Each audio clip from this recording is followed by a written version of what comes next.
네, 오늘 할 영상은 4차 주니어 그랑프리에서 우승한 시마다 마오의 그 스케이팅에 깔려있는 기본적인 전략에 대해서 한번 좀 얘기를 해보도록 하겠습니다. 예. 일단 시마다 마오, 네. 오늘 오전에 제가 이제 그 설문조사를 걸었죠. 투표를 걸었는데 뭐 조기에 다 결정이 났어요. 뭐 늘 매번 하던 패턴이 좀 지겨웠겠죠? 예. 자, 제가 시마다마오를 어떻게 처음 알았느냐? 간단하게 말씀드리면은요. 자, 작년에 있었던 베이징 동계올림픽. 그때 발리에바의 약물 도핑이 이제 화제였죠. 그러면서 26년 밀라노 올림픽에서는 출전 선수의 연령 제한 규정이 바뀌었어요. 아마 만 15세에서 17세로 바뀐 거였죠, 아마. 예.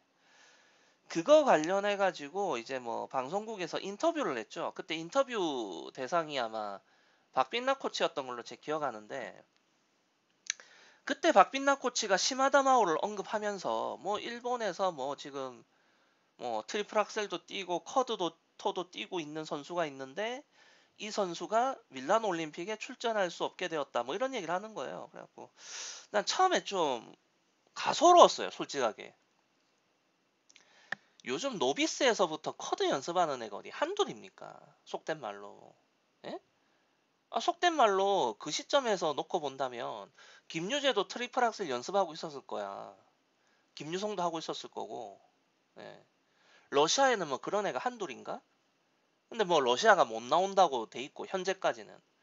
뭐 IOC는 러시아를 끌어들이고 싶어서 뭐 어쩌고 저쩌고 한다라는 얘기도 있지만 뭐 어쨌든요.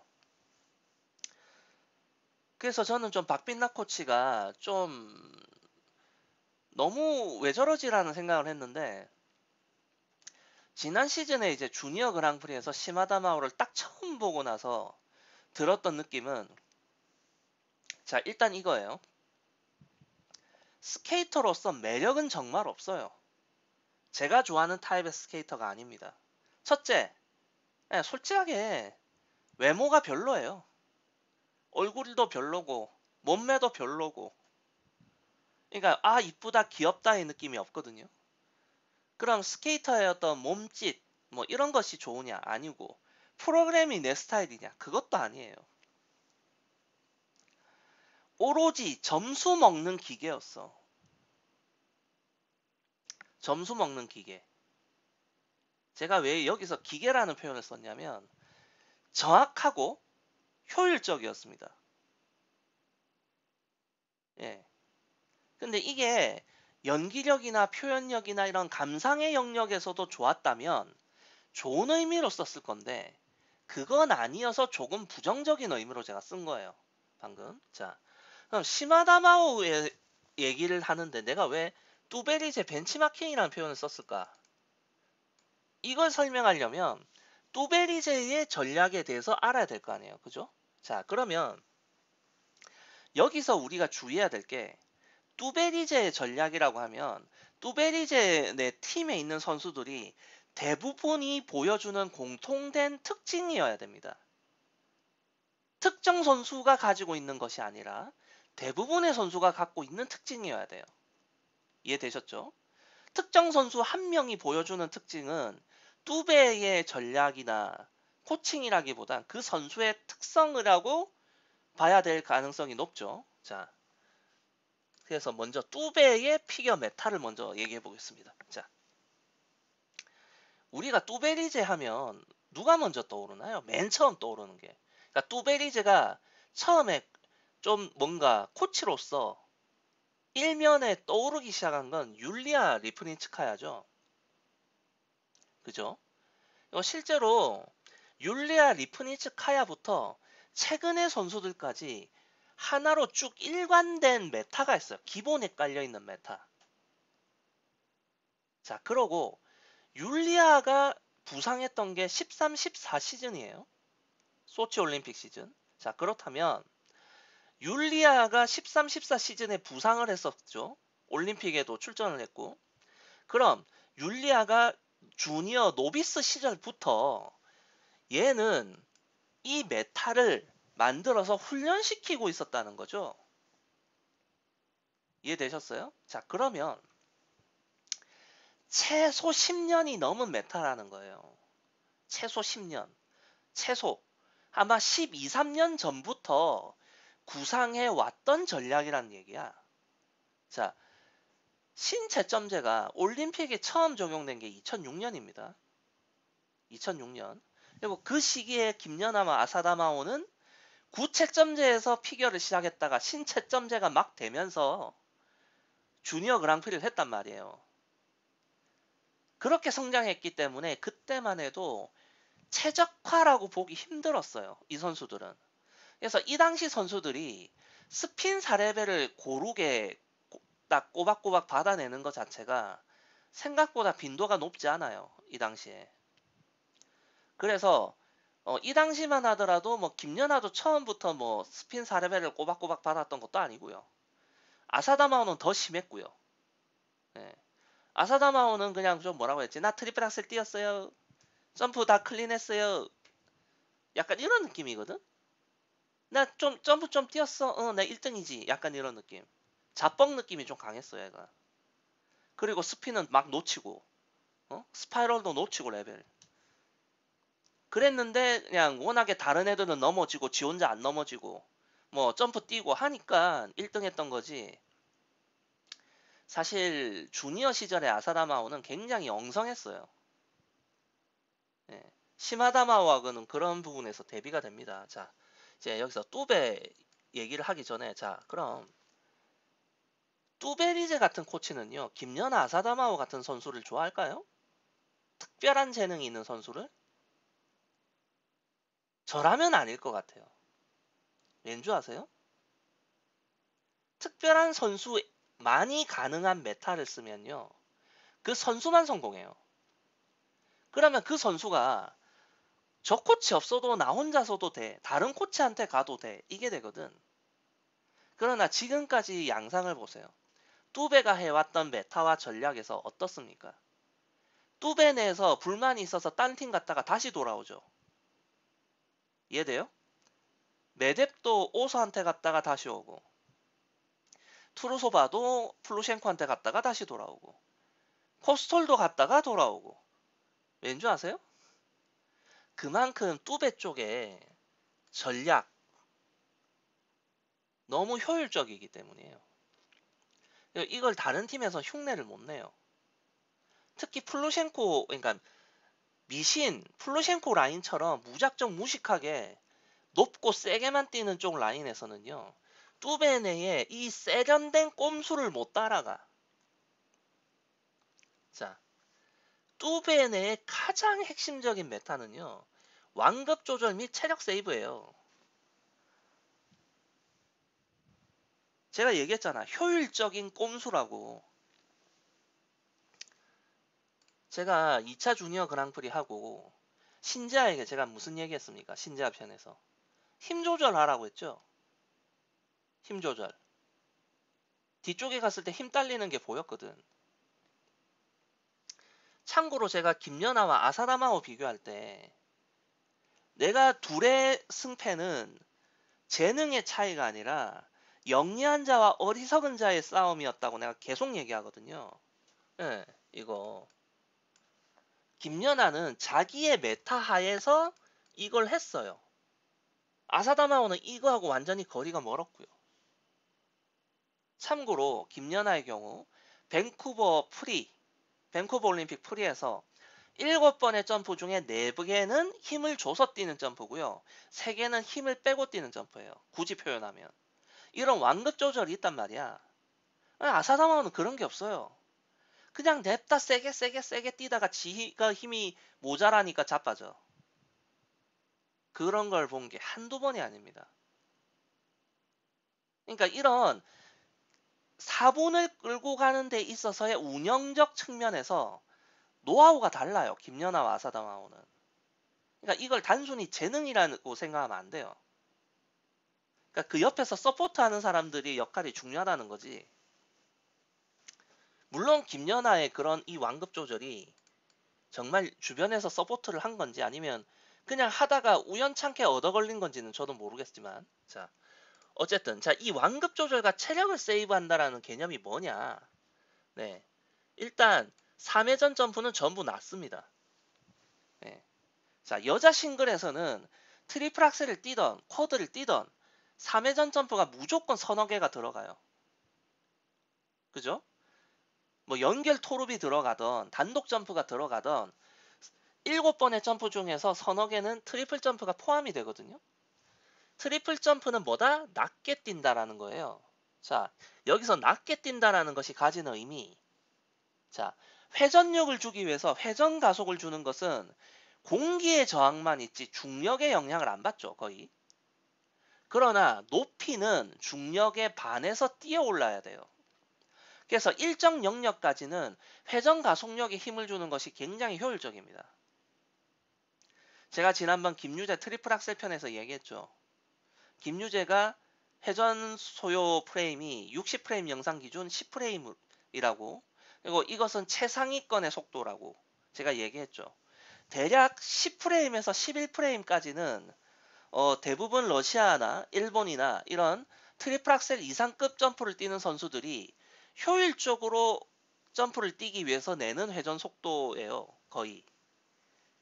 이해되셨나요? 그러니까 그 효율적 구간까지는 회전 속도를 올려놓고 그 다음에 최소한의 채공 시간을 만드는 거죠. 자, 그런데 낮은 3회전 점프라고 했죠. 점프가 낮으면 무슨 문제가 생깁니까? 회전이 부족할 확률이 높죠. 그래서 하는 게 날착지고요. 비비기예요. 자, 여기서 날착지가 뭔지에 대해서 좀 보고 갈게요. 자, 제가 앞에 무슨 얘기 했습니까? 제가 앞에 예, 그 리프니츠카야 얘기했었죠. 리프니츠카야. 예. 어디 갔어? 예, 여기 있네. 잠깐만요. 이 리프니츠카야의 일본 그랑프리 파이널 영상이거든요. 프리 영상인데 잘 보세요. 대략적으로. 자, 이게 지금 일단 여기서 볼 수 있는 건 뭐죠? 네, 비비죠. 여기서도 비비기 점프라고 했죠. 왜? 회전 가속을 빨리 줘야 되니까. 자, 점프 높이가 낮다. 어떻게 해야 돼요? 그럼 회전 속도는 더 빨라야 되죠. 회전 속도 빠르려면 회전 가속을 빨리 주기 시작해야 되죠. 그러면 비비기가 될 수밖에 없고요. 그다음에 이 여기서 날착지가 뭘 의미하느냐면, 자, 여기서 이렇게 왔을 때 착지할 때 이렇게 내려오죠. 예. 거의 앞날로 떨어져요. 앞날로. 그죠? 이해되셨나? 자, 그럼 아사다마하고 김연아를 잠깐 보여줄게요. 자, 이게 플립인데, 이거보다 악셀을 먼저 볼까요? 자막은 없애고. 자, 트리플 악셀이에요. 이게 아마 0.67초 전후일 거예요. 아마 채공 시간이. 자, 예. 지금 여기서도 보이죠? 예. 토로 내려오는 거 보이죠? 이해되셨나? 이거랑 차이. 예. 이해되셨어요? 그 다음 김연아.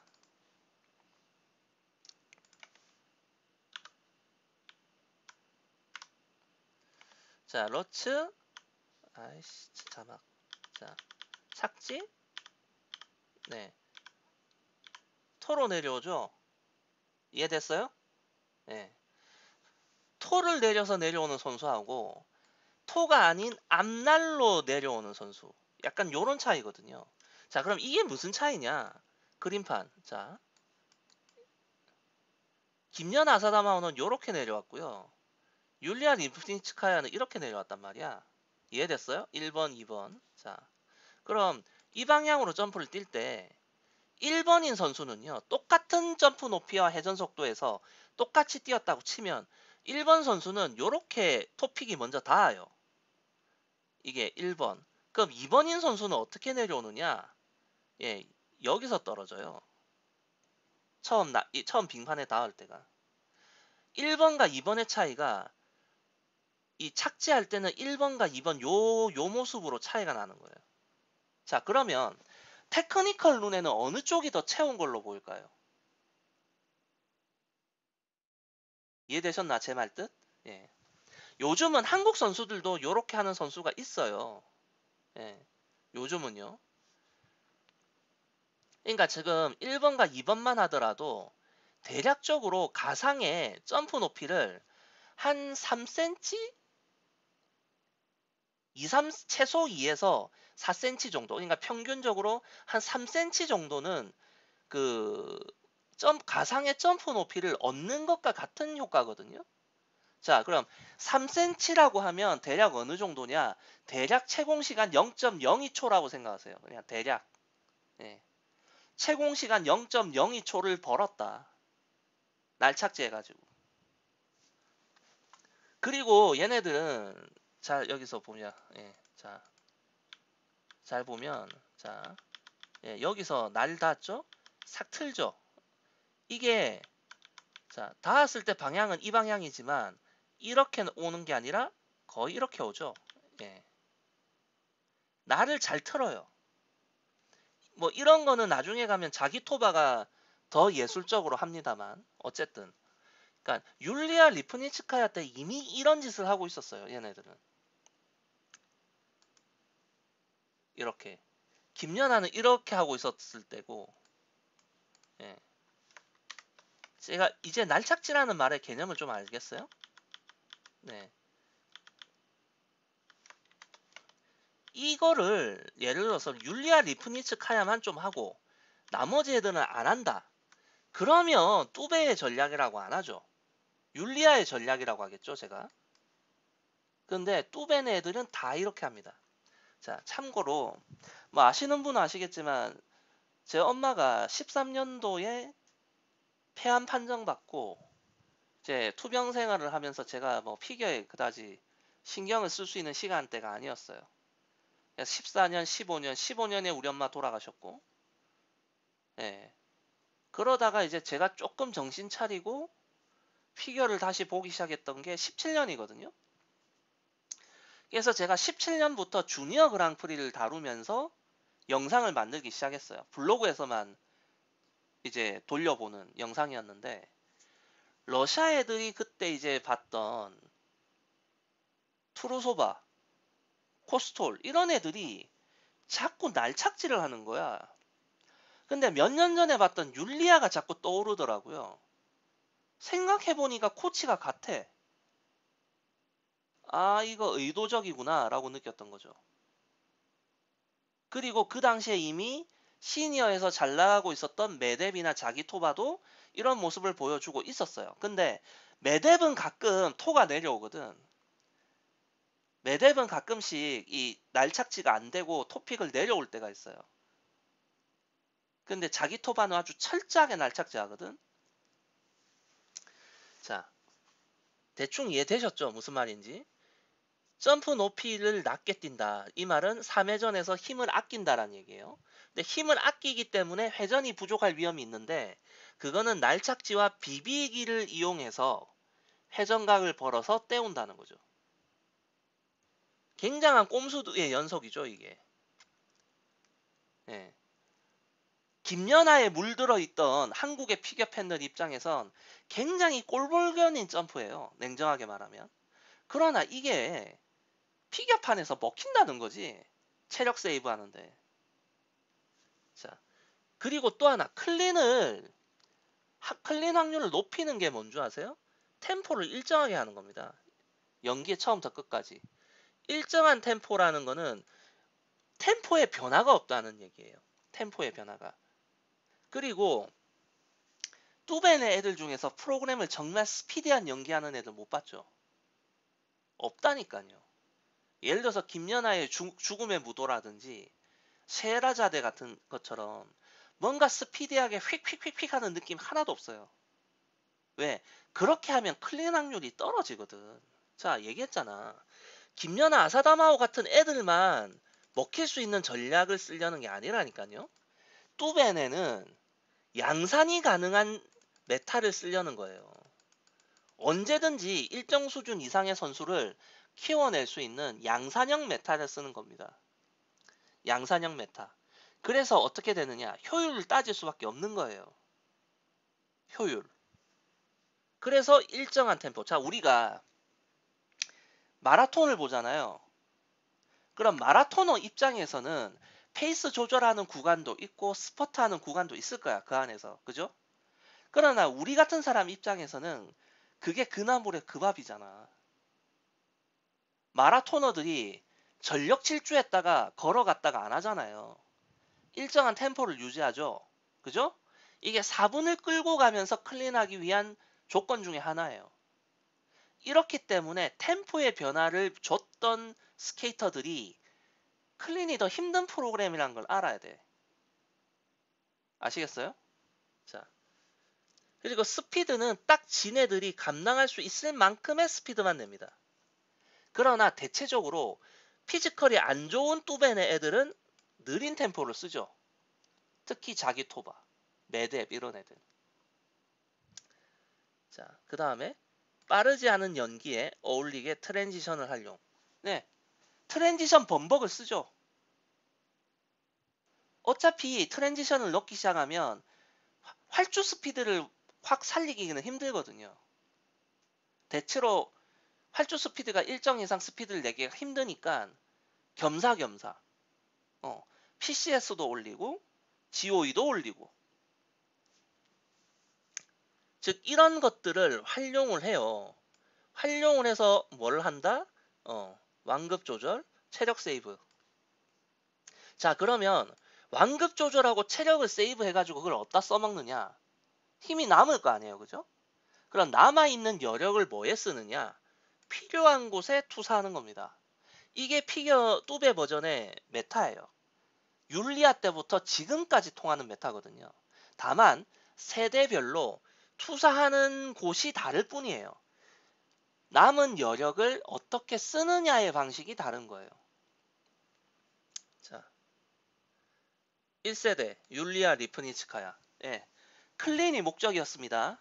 클린이. 그리고 율리아도요. 13, 14 시즌에 프리에서 후반부 점프가 5개였어요. 참고로 김연아 밴쿠버 때 후반부 점프 3개고요. 아사다마오 4개였어요. 율리아는 13, 14 시즌에 후반부가 5개였습니다. 즉 그동안 보통의 선수들이 이것도 아니 정상권 선수들이 서너 개 넣던 거에서 얘는 5개를 넣었다는 거예요. 5개. 이건 뭘 의미하죠? 이미 후반부 점프를 최대한 더 많이 넣어야겠다라는 걸 인지하고 있었다는 얘기죠. 뚜베리제는. 그죠? 자, 그 다음 2세대 메뎁과 자기 토바가 와요. 솔직히 말하면 메뎁은 1.5세대에 가까워요. 어쨌든 얘네들 후반부 점프를 몰빵하죠. 얘가 6개 넣고 얘가 7개 다 넣었으니까. 이해되셨나요? 자, 딱 그 정도였어 여기까진. 그런데 여러분들도 느끼면 알겠지만 율리아나 메뎁이나 자기토바나 뭔가 피지컬이 거기서 거기잖아. 우리가 봤을 때. 여기서부터 뭔가 다르죠. 피지컬이. 일단 저는 얘네들을 볼 때 있잖아요. 어깨를 보면 무슨 느낌을 받았냐면 얘네들 체조 선수인가? 그러니까 우리가 여자 체조 선수도 아니고 예전에 제가 뭐 여러분들 유홍열이라고 하면 모르지 거의 바르셀로나 올림픽 때 우리나라 한국 국대 선수였는데 뭐 양학선이라든지 여홍철이라든지 이런 체조 선수들 있잖아. 체조 선수들의 어깨를 하고 있어요, 얘네들. 뭔가 이상한 거야. 대체 운동을 뭐 얼마나 많이 빡세게 시키길래 피겨 스케이터의 어깨가 체조 선수 같았어요. 주니어 때부터. 피지컬이 남달랐다는 얘기입니다. 자, 그리고 여기서부터 여기로 넘어올 때 물론 얘네들 시니어에서 활약할 때 얘네들이 주니어였긴 했지만 얘네들이 시니어로 넘어왔을 때쯤에는 뭐가 됩니까? 후반부 점프의 가산점 3회로 제한되죠. 그죠?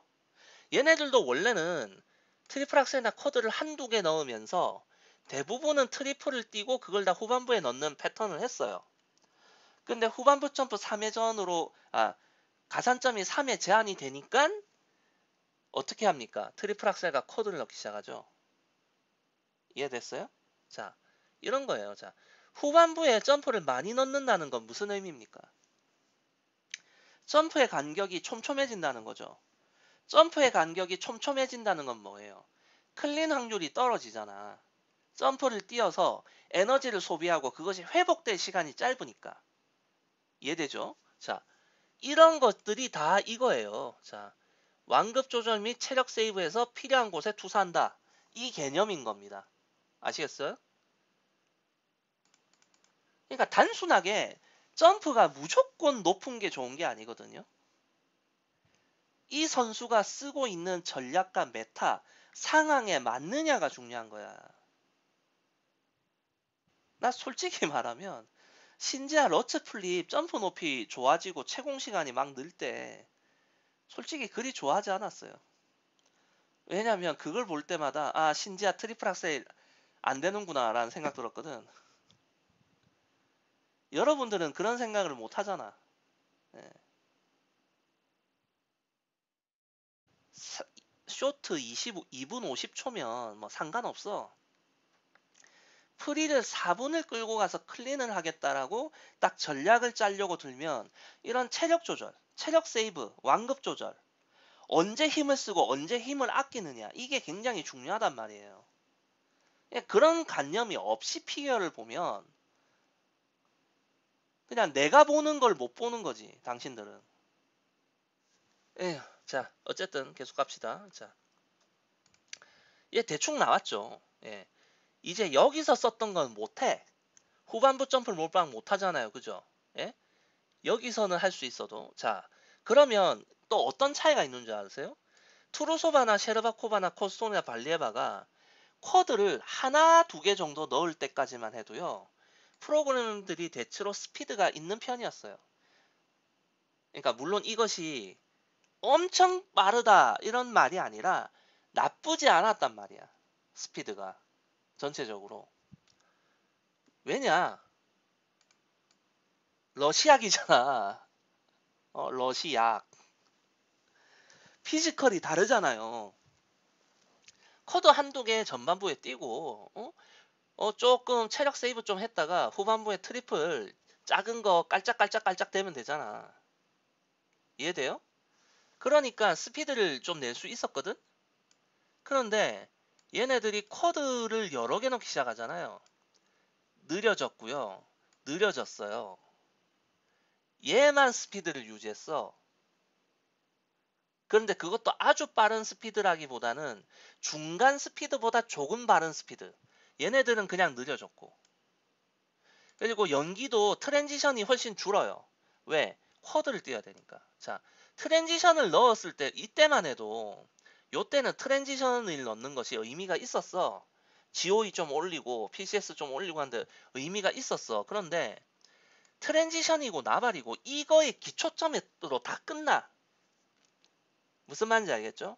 그러니까 효율성을 찾아서 쿼드를 넣으면서 오히려 트랜지션의 비중도 떨어지고 스피드도 느려지고 안무 동작도 줄어요. 그럼 반대로 코스터는 어떠냐? 코스터는 이 중에서 트리플의 높이가 가장 높아요. 트리플 점프의 높이가 가장 높고 스케일이 좋거든. 이 중에선. 그래서 얘는 쿼드를 못 띄어요. 트리플 악셀까지만 가능한 거야. 이해돼요? 자, 그럼 그게 왜인 줄 아세요? 왜 얘는 트리플의 점프 높이가 높았느냐? 얘들보다 피지컬이 떨어져서야. 여러분들은 이 착각을 한다니까? 트리플 점프 높이가 얘가 좋고 퀄리티가 좋거든. 얘가 피지컬이 얘네들보다 좋으냐? 아니거든. 쿼드를 뛸 피지컬이 안 되기 때문에 트리플 악셀 프리에서 두 번만 넣을 거기 때문에 나머지 트리플의 점프 높이를 높일 수밖에 없는 겁니다. 그리고 애초에 쿼드 러츠나 플립을 예정하지 않고 점프를 뛰었어요. 어린 시절부터. 그렇게 트리플의 점프가 트리플에서 점프 높이가 높은 형태로 형성이 돼버리면 그 선수는 커드 뛰기 힘들어요. 내가 아까 얘기했잖아. 신지와 트리플 러츠 플립이 점프 높이가 높아질수록 트리플 악셀은 안녕이라고. 왜? 얘만큼도 피지컬이 안 되잖아, 냉정하게 신지아가. 얘만큼이라도 피지컬이 되면 트리플 러츠 플립이 점프 높이가 높아졌다. 그러면 쿼드 러츠 플립은 끝났다라고 생각하지 트리플 악셀이 끝났다고 생각 안 하거든. 근데 얘보다 못하기 때문에 그렇게 얘기하는 겁니다. 그러니까 이 개념을 잘 이해가 안 될 거예요, 처음 듣는 사람은. 왜냐면 이 점프라는 게 자, 같은 더블 악셀이라도 높게 뛰는 더블 악셀과 몸을 날리는 더블 악셀로 구분하는 게 김연아예요. 그걸 구분합니다. 발사각이 달라요. 얘네들은 트리플 러츠와 쿼드 러츠의 자세가 달라요. 트리플 러츠는 정말 힘을 안 쓰는 자세거든요. 우리나라 애들이 더블 점프 뛰는 것 같은 자세에서 트리플을 뛴다고, 얘네들은. 힘을 빼고. 근데 얘는 우리나라 애들이 트리플 뛰듯이 트리플을 뛰어요. 그러니까 점프 퀄리티가 좋고 점프 높이도 나오는 거야. 그 말은 쿼드를 뛸 만큼의 파워 포지션의 여지가 없다는 거지. 알겠습니까? 자, 이런 개념을 갖고 이제 시마다 마오에 들어가야 되는 거야. 이해됐어요? 자, 뚜베의 전략이 대충 이해되죠? 예? 핵심은 이겁니다. 핵심은. 자, 그럼 시마다 마오는 어떻게 할 것 같아요? 시마다 마오의 트리플이 점프 높이가 높던가요? 시마다 마오의 트리플 점프 높이가 높다. 그건 안가를 가시길 권합니다. 시마다 마오의 점프 높이가 다 낮습니다. 다 낮아요. 예, 낮은 3회전 점프. 시마다 마오도 회전 부족 위험성이 좀 있어요. 그래서 어떻게 하는 줄 아세요? 시마다 마오도 날착지에 가까워요. 그 다음에 역시나 비비기 점프죠. 정석 토핑은 아닙니다. 즉 날착지라는 거는 다른 의미에서 말하면 자, 비비기 점프라는 건 도약일 때를 얘기하는 거고 날착지는 냉정하게 말해서 비벼서 착지한다는 얘기예요. 냉정하게. 즉 뜰 때나 내릴 때나 다 비빈다는 얘기지. 낮은 높이의 점프에서 회전을 채우기 위해서, 회전 부족 판정을 피해가기 위해서. 이해됐어요? 자, 시마다마오는 우리가 봐도 분명히 파워가 좋은 애거든요. 그런데 왜 3회전 점프에서 저렇게 퀄리티 떨어지게 뛸까? 생각 안 해봤습니까? 아이고 뭐 잘한다더만 3회전 러츠 저 별로네. 신지아보다 러츠 퀄리티가 떨어지네. 그렇게 생각하면 안 된다고. 알겠어요? 이건 철저한 전략이라고요. 신지아가 쿼드러츠 플립이 가능했으면 트리플 러츠 플립을 그렇게 높게 왜 띱니까? 쿼드러츠 플립을 뛸 수 없으니까 트리플에서 GOE라도 받기 위해서 하는 거고, 그거는 얘들은 아니거든. 알겠어요? 자, 일정한 템포 연기. 시마다마오도 사실 그렇게 템포의 변화가 없죠. 그리고 또 하나, 시마다마오는 약이 아니잖아요. 그죠? 약이 아니니까 쿼드를 여러 개 넣지도 않아요. 그리고 시마다마오의 나이 때는 이 러시아 또벤 애들 3세대 애들도 쿼드를 여러 개 넣지 않았고요. 그러니까 지금 시마다마오가 트리플 악셀 한 번, 쿼드토 한 번이라고 하는 거는요. 지가 겨우겨우 소화 가능할 정도의 딱 맞게 설정해 놓은 거예요. 딱 맞게. 여기서 하나 더 넣으면 시마다마오가 감당을 못해요. 왜? 아무리 시마다마오가 잘한다 해도 아직은 나이가 어리거든. 지금부터 한 1, 2년 정도는요. 더 피지컬이 올라가요. 시마다마오가 지금보다. 그때면 모르지. 트리플 악셀 두 번에 쿼드토 두 번 뛸 수 있어. 그러나 그거는 나중 일이고 지금 당장은 아니란 얘기겠죠. 지금도 충분히 금메달 따니까 일단은. 그리고 클린 확률을 높여야 되고 또 하나 당장은 트리플 악셀과 쿼드 토 역시도 시마다마오가 안정화가 안 됐거든요. 안정화가 되기도 전에 점프를 2개씩 집어넣지는 않는다는 거야. 김유재 트리플 악셀 2번 넣었잖아. 안정화도 안 된 점프를. 뭐 하는 짓인지 난 모르겠어요, 솔직히 그런 걸 보면. 자,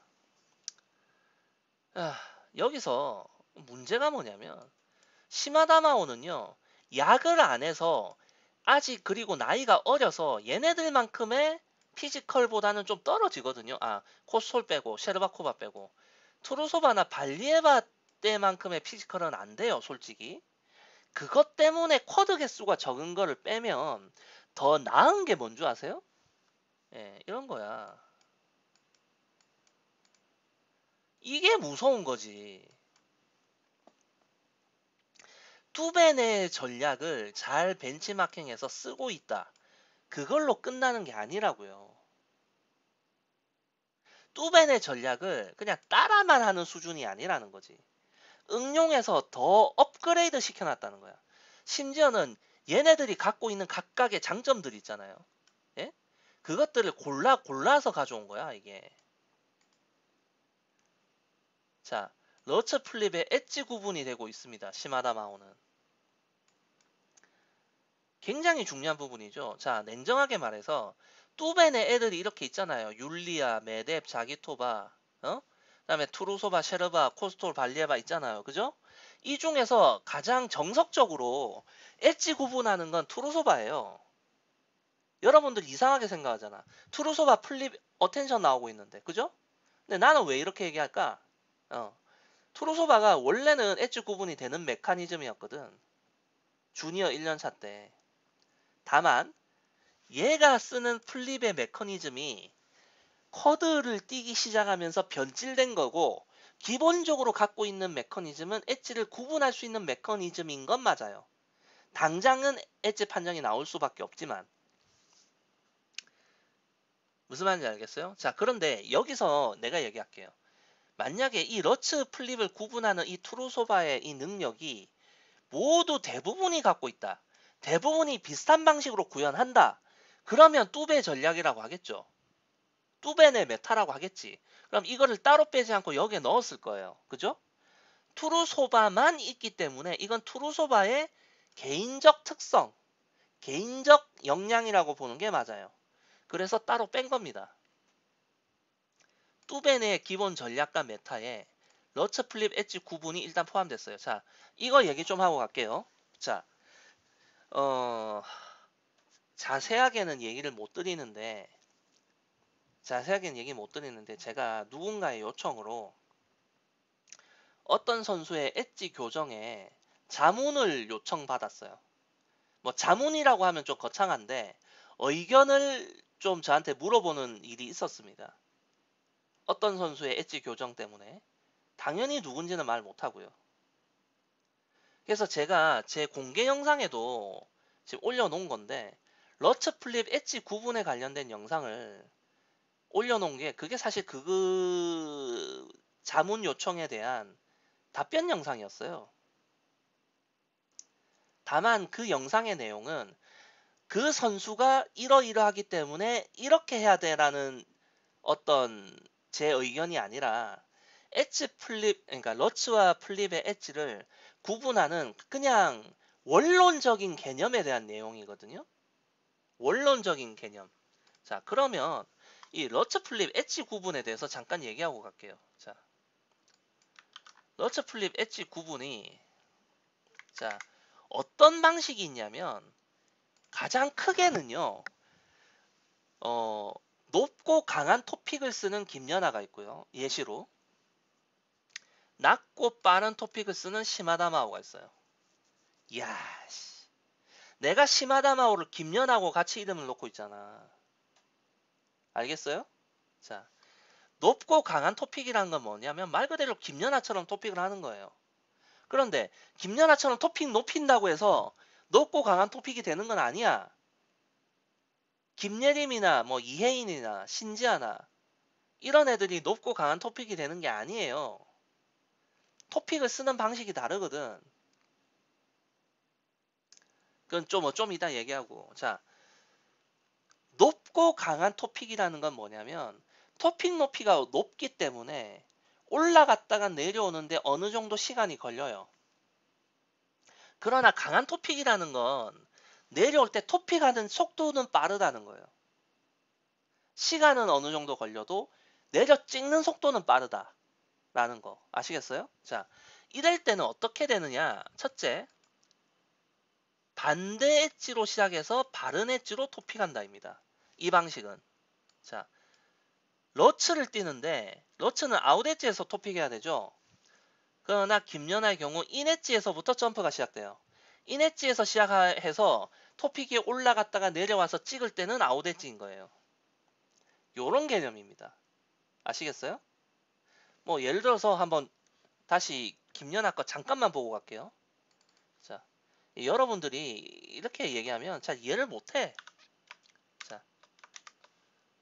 자, 잘 봐요. 자, 지금 점프 들어갔는데 지금 인 엣지잖아요. 지금 인이거든요. 인으로 요렇게 넣기 시작하거든요. 인에서 넣기 시작해서 이제 틀어져서 아웃 엣지. 이제 아웃 엣지 됐죠? 여기서부터 내려올 때 토픽. 시작은 뭐다? 아웃 엣지. 아, 시작은 인 엣지. 이해됐나요? 자, 그러면 플립 역시 마찬가지입니다. 아, 이거는 쇼트 영상을 봐야 되네. 자,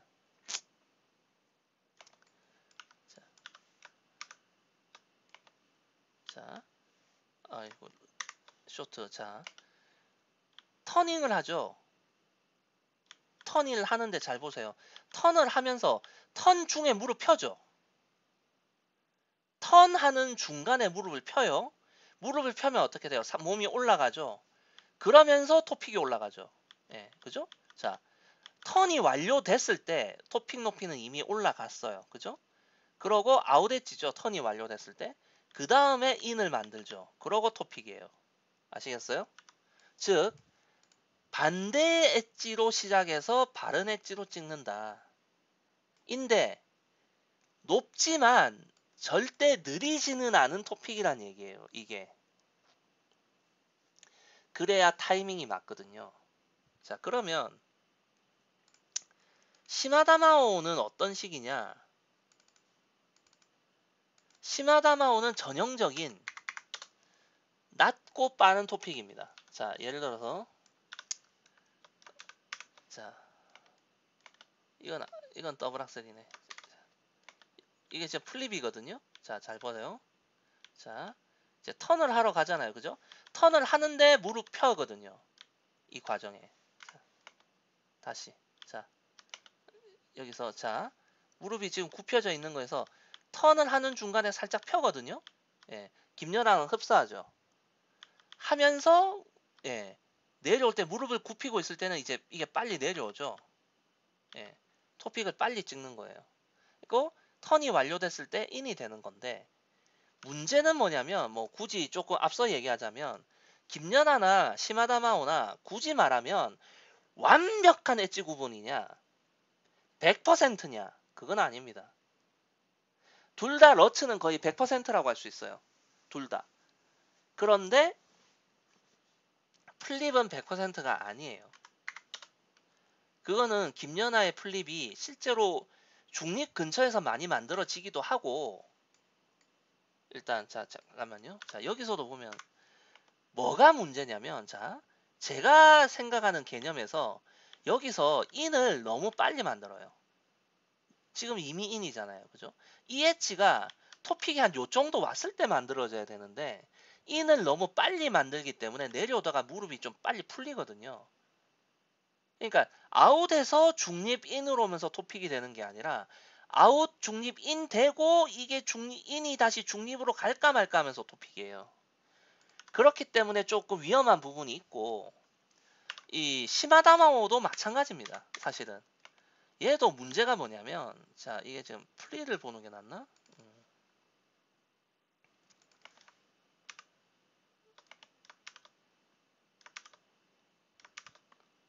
자, 이 경우인데 얘 같은 경우도 자 여기서 자 무릎이죠.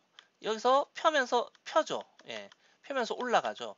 이 동작이 김연아나 투루소바나 얘 정도에서 해주는 정말 희귀한 동작 방식이거든요. 이거 얘기하다가 이게 먼저 나왔네. 예, 요런 거. 이게 있어줘야지 원하는 타이밍에 토픽하기가 쉬워져요.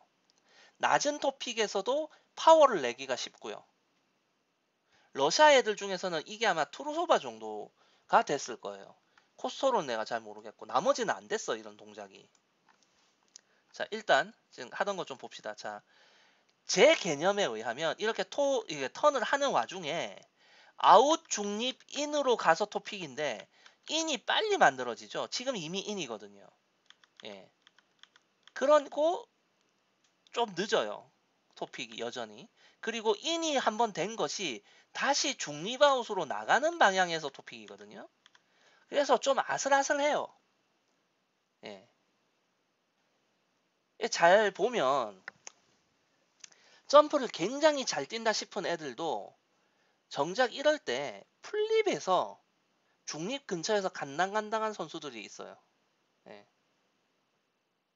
그래서 이제 혹자는 그런 얘기를 하죠. 일정 레벨 이상의 선수에게는 러츠보다 플립 엣지가 더 힘들다라는 얘기도 합니다. 예. 저도 그렇게 좀 생각하는 편이기도 하고요. 왜? 김연아를 봐도 그렇고 시마다마오를 봐도 그렇고. 예. 제가 여기서 적었죠.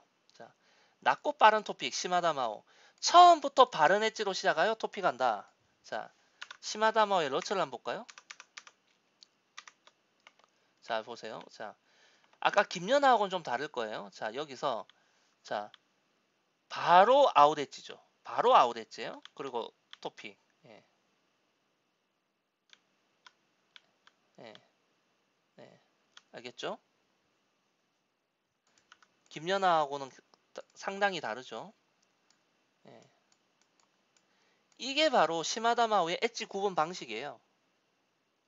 아웃 엣지 바로 토픽, 인 바로 토픽, 요런 식이고, 김연아는 인에서 아웃 토픽, 아웃에서 인 토픽, 다른 겁니다.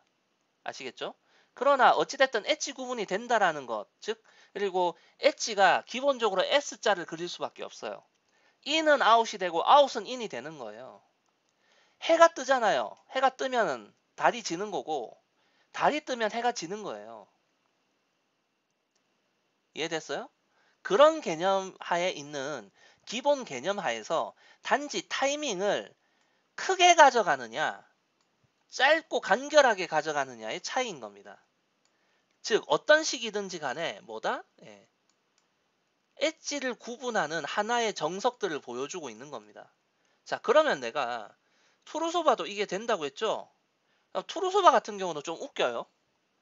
투르소바는 낮은 토픽인데 느린 토픽이거든요. 그래서 실제로 시간은 김연아하고 가까워요. 높고 빠른 토픽의 김연아랑 토픽까지 걸리는 시간이 비슷하거든요. 그래서 투르소바는 러츠는 김연아처럼 뜁니다. 비비기를 하면서도.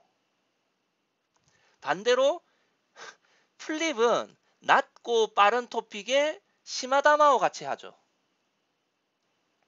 즉 이게 뭐냐면 김연아나 시마다마오는 러츠 플립의 토픽 방식이 같다는 거고요. 투르소마는 양쪽 점프의 토픽 방식이 다르다는 거예요. 그래서 쿼드러츠를 뛰기 시작하면서 플립이 변질된 겁니다. 이해되셨어요? 토픽 방식에 영향을 받았거든. 이런 개념을 알고 보라고요. 알고. 자, 요거 얘기했죠. 그죠? 터닝 중에 무릎 펴면서 토픽 들고 있다니까 일부러 이미. 근데 대부분 어떤 경우인 줄 아세요? 턴을 완료하고 무릎 굽히면서 토가 올라가요. 그러고 토픽이 내려왔을 때는 이미 날이 흘러나가지. 예. 흘러나가거나 이미 다시 하여튼 원하는 엣지가 아닌 상태가 돼요. 그리고 왼쪽 무릎도 미리 펴지죠. 그 상태에서 점프를 뛰면 2차 주니어 그랑프리 때 건민솔처럼 회전축이 뒤로 가거나 그런 문제가 나올 수 있어요. 그렇기 때문에 트리플에서 온전하게 100% 힘을 주기도 힘들고 빼기도 힘든 그런 어정쩡한 상황들이 나오는 경우가 있거든요. 그래서 이렇게 김연아를 보면서 참 이 토픽을 쓰는 방식이 참 다이나믹하고 효율적이다라 라고 느끼는데 그걸 시마다마오에게서 보고 있는 거예요 지금. 물론 다른 스타일이죠. 정서 토픽너하고 비비기 형하고 다르긴 해도 그렇다는 거예요. 이걸 다 갖고 있으면서 이게 되고 이게 된다는 거지. 자, 이제 착지 자세 얘기할게요. 자, 어디 보자. 아이고야. 제가 지난번 김유재 트리플 악셀 얘기할 때 무슨 얘기했습니까? 무릎 굽히라고 했죠? 예? 자, 얘는 어떨까 볼까요? 자, 쇼트의 더블 악셀이에요. 자, 여기서 네. 더블 악셀인데 뭐 더블 악셀 치고는 낮은 게 아니에요. 그러나 쿼드나 트리플 악셀을 뛰는 애 치고는 낮은 편이겠죠? 자, 자, 회전 내려오는데 잘 봐요. 자, 무릎, 무릎. 근데 굽히다가 말았죠? 예? 자, 굽히다가 말았죠. 그러면서 어떻게 돼요? 지금 뒤꿈치가 이렇게 딱 내려오죠. 여기 힘이 가해지는 게 느껴지죠? 그러면서 순간적으로 어떻게 되느냐면 잠깐만. 예. 방금 제가 지금 두 프레임 여기서 하나, 둘 날이 못 움직였죠. 힙이 뒤로 빠지는데 삐끗한 거예요, 이거. 뒷날 내려앉으면서 날이 못 움직였다고요. 지금 두 프레임 가량 몸의 중심이 뒤로 빠지는데 그래서 이거 살짝 삐끗한 점프입니다. 예. 그러니까 착지가 순간 불안한 거예요. 이어서 볼까요? 자, 여기서 예. 예. 지금 뭔가 삐끗했죠. 근데 멀쩡한 것 같잖아, 얼핏 보면. 착지 자세가 아직 완벽하게 컨트롤은 안 됐다는 거예요. 그러나 무릎을 굽힐 줄은 안다는 거지, 최소한. 자, 예. 다음에 예, 러츠, 예, 무릎, 뒷날 들린 거, 무릎, 예, 들려서 빠지죠. 자, 이해되셨어요? 내가 왜 착지 자세 말해놨는지, 내가 왜 김유지한테 무릎 굽히라고 했는지 아시겠습니까? 예? 내가 괜히 없는 소리를 할 것 같아? 에휴, 시마다마오 우습게 보지 마세요. 우리나라에 시마다마오 레벨 없어. 내가 2차 주니어 그랑프리 신지아 편 하면서 올림픽 메달 후보 막 이렇게까지 얘기했잖아. 솔직히 말합시다. 러시아 못 나오고 얘 못 나와서 하는 얘기야. 러시아 나오고 얘가 나오면 신지아가 메달을 어떻게 따요? 신지아는 그래서 재수야. 진짜 재수 좋은 거야. 내가 신지아 부모잖아. 러시아 못 나오게 해주세요. 끝까지 일하고 있었을걸? 나 아마 정하수 떠놓고 기도하고 있을 거야 아마 지금. 시마다마오는 뭐 일단 출전 연령은 못 나오는 게 확실하니까 러시아 못 나오게 해주세요. 이거 IOC가 지랄병 하지 않게 해주세요. 그러고 있어야지.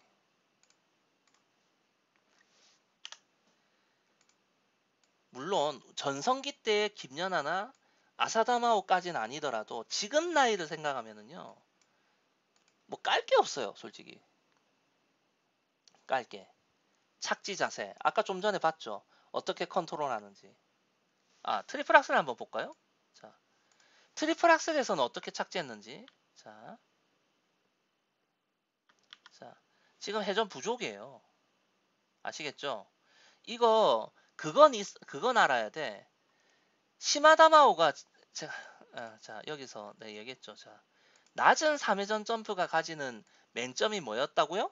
회전 부족의 위험성. 그것 때문에 날착지하고 비비기 점프하고 한다고 했죠. 그런데도 아직 시마다마오가 이 부분에 있어서 완벽하진 않아요. 그래서 이렇게 회전 부족인 모습이 나와. 다만 안 잡혔어. 안 잡혔어요. 그리고 아직은 스케일이 좋지 못하다 보니까 가산점이 1.37 정도거든. 여러분들 제가 앞에 김유재 트리플 악셀 관련 얘기할 때 보여줬잖아요. 알레나 코스톨이 2019년 프랑스 그랑프리 때 받았던 가산점 2.3, 2.6 이런 가산점, 그런 가산점이 못 나오는 이유입니다. 아직은. 예. 그러나 다시 말하지만 시마다 마오의 나이에서는 아직 1, 2년은 피지컬이 더 성장할 여지가 있거든요. 그래서 무서운 거예요, 사실은. 자, 이거 언더여야 됩니다. 트리플 악셀. 언더여야 돼요. 언더. 그리고 쇼트에서도 사실 회전 부족인 점프가 있었거든요. 제가 보기엔. 최소 Q는 떠야 되는 점프가 있었는데 이게 근데 잘 보세요. 자, 지금 이렇게 뛰었는데 자, 이 방향으로 뛰었다고요. 이 방향으로. 그죠? 이 방향으로 뛰었는데 지금 처음에 이렇게 내려왔죠. 거기다가 이게 지금 토로 내려오는 게 아니라 앞날로 내려왔거든요. 잘 보세요. 뒤꿈치가 어떻게 싹 돌아가는지. 네, 그죠? 네. 이게 이렇게 돌아가면 티가 나는데 싹 돌아가죠. 네. 그러면서 이네치 착지가 되긴 했어요. 왜냐면 뒤꿈치를 좀 이거는 덜 돌렸거든. 아, 몸의 중심이 좀 앞에 있었구나. 예. 날도 덜 돌았고 몸의 중심이 좀 더 확 넘어왔으면 차라리 아웃엣지로 넘어갔을 텐데 어쨌든 여기서 이렇게 인엣지 착지가 됐어요. 그래서 S자 그렸죠. 제가 이거 신지아 악셀 착지 관련해 가지고 한두 번 얘기한 게 아니에요. 예. 내가 신지아 악셀 착지 가지고 지적을 좀 하고 영상 만들었더니 신지아 안티라고 씨발 존나게 욕을 해요, 인간들이. 내가 잔소리한 덕분에 2차 주니어 그랑프리에서 신지아 악셀 착지 봤잖아. 좋아진 거. 어? 나의 잔소리의 염이 텔레파시로 통했다니까? 어쨌든 완벽하지 않은 모습들이 곳곳에 있긴 해요. 그러나 그런 상황에서 보통 주니어라면 자빠지기 십상인데 이걸 버텨낸다는 거야. 잘. 쿼드토인데 이 쿼드토도 문제가 있어요. 솔직히 말하면. 제가 아까 얘기했잖아요. 그죠? 트리플과 쿼드의 동작 구분이 돼야 된다고. 동작 구분이 안 돼 있어요. 연결 트리플도 뛸 때의 토롭하고 거의 차이가 없어요. 동작이. 지금 여기서 네, 지금 요 정도인데 쿼드토 뛰는데 이렇게밖에 안 해? 라는 느낌? 조금은 더 힘을 쓸 수 있는 자세로 가야 되지 않나라는 생각이 있고요. 예, 회전 부족했어요. 이거. 네, 예, 지금 이 방향을 보잖아요. 예, 다운그레이드 맞아요. 이건. 언더가 아니라 다운이 맞습니다. 이건 180도가 아니라 180도 넘게 모자랐거든. 예. 뭐 이런 건 넘어지는 거야. 예. 자, 그 다음에 역시나 이건 러츠인데, 네. 지금 이것도 아슬아슬하게 오거든요. 이것도 지금 인엣지 착지예요. 자, 제가 건민솔 편에서 얘기했죠. 아, 이것도 건민솔 것도 한번 가보자. 2차 주니어 그랑프리에서 건민솔 쇼트. 건민솔 쇼트에서 제가 무슨 얘기했습니까? 이거.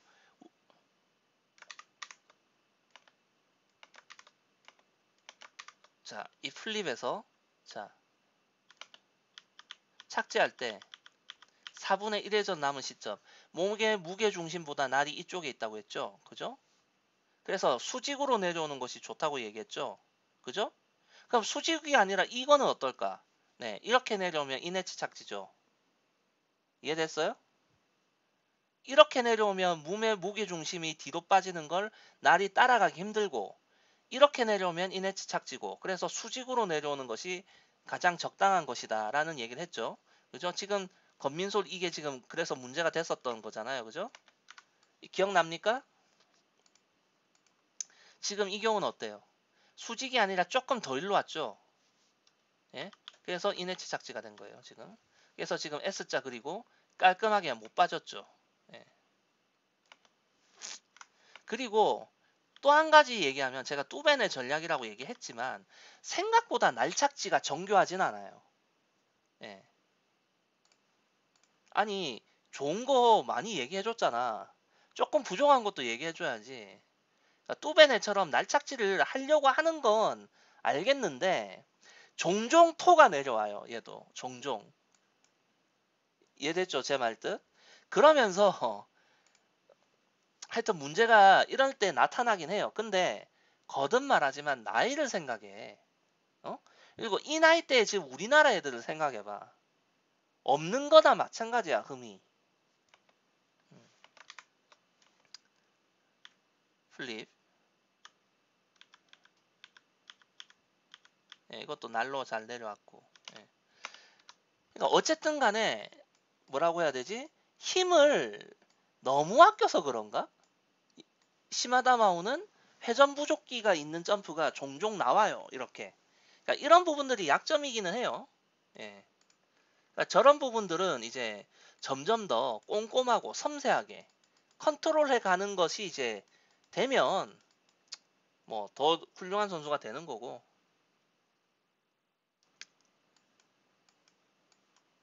아, 힘들다. 자, 그리고 아까 제가 그 얘기했죠. 자, 왜 뚜벤의 전략이라고 했느냐?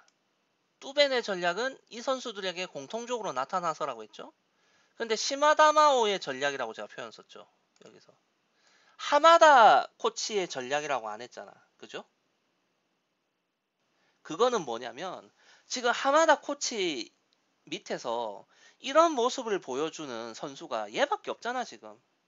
시마다 마오 다음번 선수들도 이런 비슷한 메타 하에서 연기를 하는 모습이 계속 꾸준히 보여준다면 하마다의 전략이라고 할 수 있는데 지금은 시마다 마오의 전략이라고 할 수밖에 없죠, 현재로는. 예, 혼자밖에 없으니까. 예, 그런 차이가 있어요. 음. 제 영상을 선수 부모들이 본다고 해서 제가 여러분들 눈치 볼 거 아니란 거 아시죠? 예. 저는 여러분들 눈치를 볼 이유가 없어요. 그래서 한마디 좀 더 덧붙일게요. 자, 여러분들의 딸이 트리플러츠 트리플 토를 뛴다고 해서 김연아 레벨이 되지 않습니다. 아시겠어요? 단순히 특정 점프를 뛸 수 있다 해가지고 그 같은 형태의 점프를 뛰는 선수의 레벨이 되는 게 아니에요.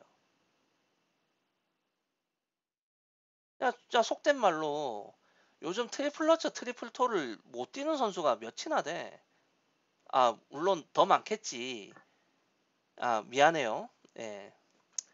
최소한 국대 선수 정도 되면 다 뛰잖아. 국대 정도면. 그렇잖아요. 그런데 그 선수들이 김연아의 레벨이냐 이거야. 이런 세밀한 부분들이 다 숨어 있다고요. 아시겠어요?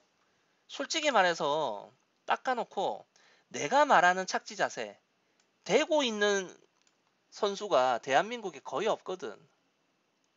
그 말은 여러분들의 딸들도 안 되고 있다는 얘기예요. 거의. 시마다마오는 하고 있는데. 김연아도 했고 아사다마오도 했고 시마다마오도 하고 있는데 여러분들의 딸들이 못하고 있다는 거예요. 그게.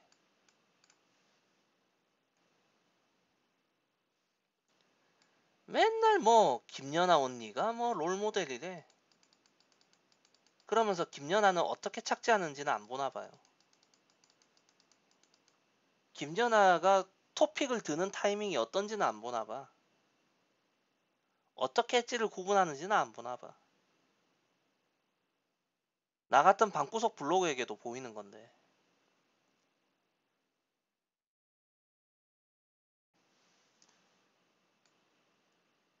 아사다마오하고는 결이 다른 선수예요. 아까도 얘기했지만 아사다마오가 이 나이 때는 굉장히 엉성했어요. 물론 시대가 바뀌었고 메타에 이제 뭐라고 할까 기본적으로 벤치마킹 할 수 있는 대상들이 많다 보니까 빨리 익힌 것도 있지만 우리가 만만하게가 아니라 우리가 올려다 봐야 되는 선수입니다. 이 나이를 감안하면 아시겠어요?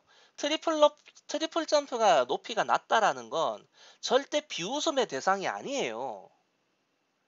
얘는 정말 아사다마오처럼 높게 높게 높게 뛰다가 망하지 않겠구나라는 생각을 해야지. 아시겠어요?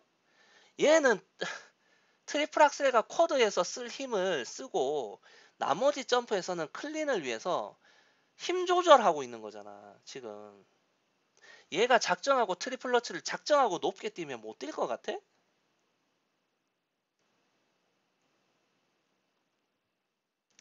생각을 잘 하세요.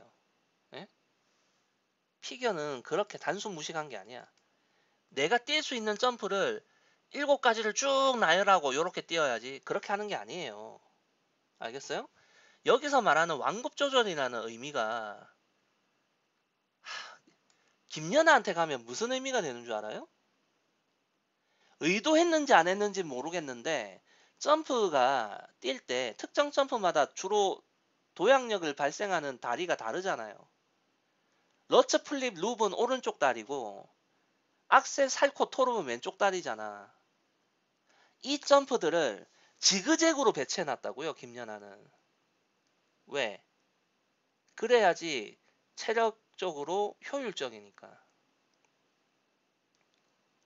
아사다마오는 그거를 지그재그를 못하고 좌좌좌 우우우 이라거든요.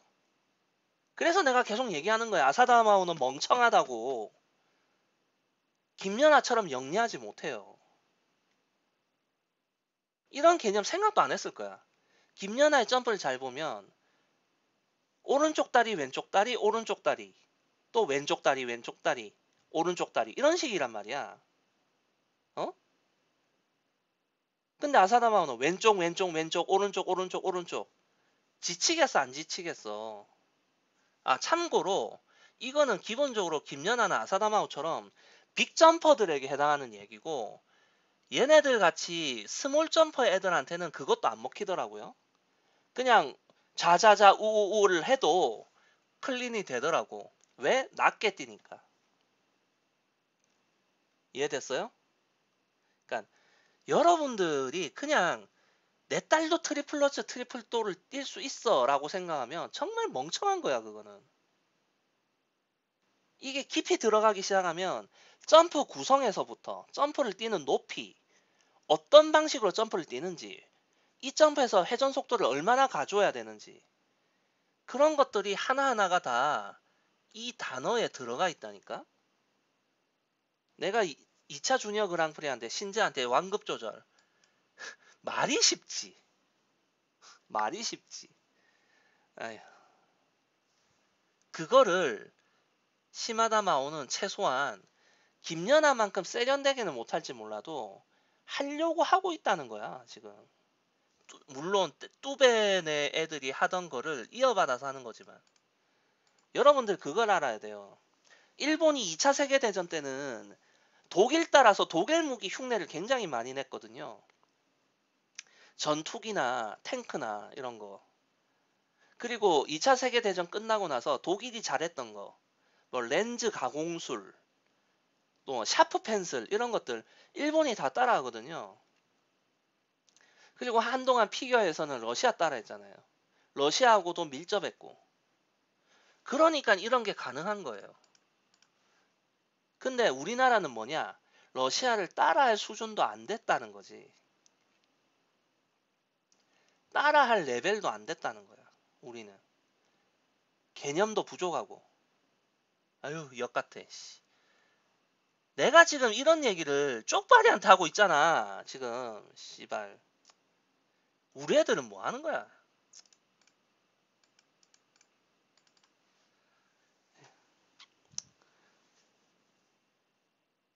진짜 26년 올림픽 때 시마다 마오가 못 나오는 건 행운이에요. 대한민국한테. 응? 뭐 어쨌든 시마다 마오에 대해서 대충 다뤄봤습니다. 예. 저는 솔직히 이런 거를요. 우리 한국 선수한테 얘기하고 싶어요. 나도 한국인이거든. 어? 우리 아버지가 32년생이야. 우리 아버지 일제시대 겪으셨던 분이거든. 일제시대 때 일본 놈들 얘기하면 내가 절대 친일이 될 수 없는 사람이야, 나는. 태생적으로. 내가 어릴 때 반찬에 조기구이가 올라왔는데 내가 입이 짧아가지고 생선구이를 안 좋아했어요. 안 먹으면 우리 아버지가 무슨 얘기하는 줄 알아요? 외정시대 때는 일본 놈들이 다 가져가서 조선 사람은 먹고 싶어도 못 먹었다. 이런 얘기 하시는 분이야. 그런 얘기를 들으면서 내가 자랐던 사람이거든. 내가 일본 애한테 이렇게 찬사를 보내는 게 솔직히 기분이 좋진 않아요. 한국에서 이런 애가 나와야지. 예. 물론 스케이팅의 매력은 없지만 재미는 없지만 이렇게 점수 따먹기라도 잘하는 애가 나오라 이거야. 안타깝다. 예. 물론 감상의 영역으로 가면 전 신지아 거 볼게요. 이번 시즌 거 신지아 쇼트가 마음에 들더라고. 프리는 건민솔 것도 괜찮았어요. 개인적으로. 예. 좀 우리 애들이 좀 더 잘해주길 바랍니다. 예. 너무 길었죠? 여기서 끝낼게요.